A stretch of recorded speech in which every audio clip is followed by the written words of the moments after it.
ചോറ് കുറയുമ്പോൾ ആളുകൾ തന്നെ ചോറാണ് തടി കുറക്കുന്നതെന്ന് കരുതിയിട്ട് ചോറ് കംപ്ലീറ്റ് കട്ട് ചെയ്യും. ഒരു 3-4 ദിവസം കഴിഞ്ഞ് വെയിറ്റ് നോക്കുമ്പോൾ ഒരു 2 കിലോ 3 കിലോ ഒക്കെ കുറഞ്ഞിട്ടുണ്ടാവും. അപ്പോൾ ഇവർ വളരെ ഹാപ്പി ആയിരിക്കും, കാരണം വെയിറ്റ് നന്നായിട്ട് കുറയുന്നുണ്ടല്ലോ. അപ്പോൾ അവരെന്ത് ചെയ്യും, കംപ്ലീറ്റ് ആയിട്ട് ചോറ് കട്ട് ചെയ്യൽ തുടർന്നു കൊണ്ടേയിരിക്കും, കാരണം ഫാസ്റ്റായിട്ട് റിസൾട്ട് കിട്ടാൻ വേണ്ടിയിട്ട്. എന്നാൽ മനസ്സിലാക്കുക, അത് ഫാറ്റ് അല്ല കുറയുന്നത്. എന്താ കുറയുന്നതെന്ന് വെച്ച് കഴിഞ്ഞാൽ 1 ഗ്രാം കാർബോഹൈഡ്രേറ്റ് 4 to 5 ഗ്രാം വെള്ളമുണ്ട്.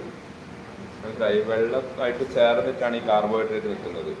അപ്പോൾ 1 ഗ്രാം കാർബോഹൈഡ്രേറ്റ് ഇത്ര ഉണ്ടാകുമ്പോൾ സ്വാഭാവികമായിട്ട് നമ്മുടെ ശരീരത്തിൽ നിന്ന് വാട്ടർ ലോസ് ആണ് സംഭവിക്കുന്നത്. ആദ്യത്തെ ഒരാഴ്ച കൊണ്ട് നമ്മുടെ ശരീരത്തിൽ സംഭവിക്കുന്ന 4 to 5 കിലോ വെയിറ്റ് ലോസ് എന്ന് പറയുന്നത് നമ്മൾ കഴിക്കുന്ന ഭക്ഷണത്തിലെ വെള്ളം, വാട്ടർ വെയിറ്റ് ആണ് എന്ത് ചെയ്യുന്നത്, കുറഞ്ഞുകൊണ്ടിരിക്കുന്നത്. ഓക്കെ.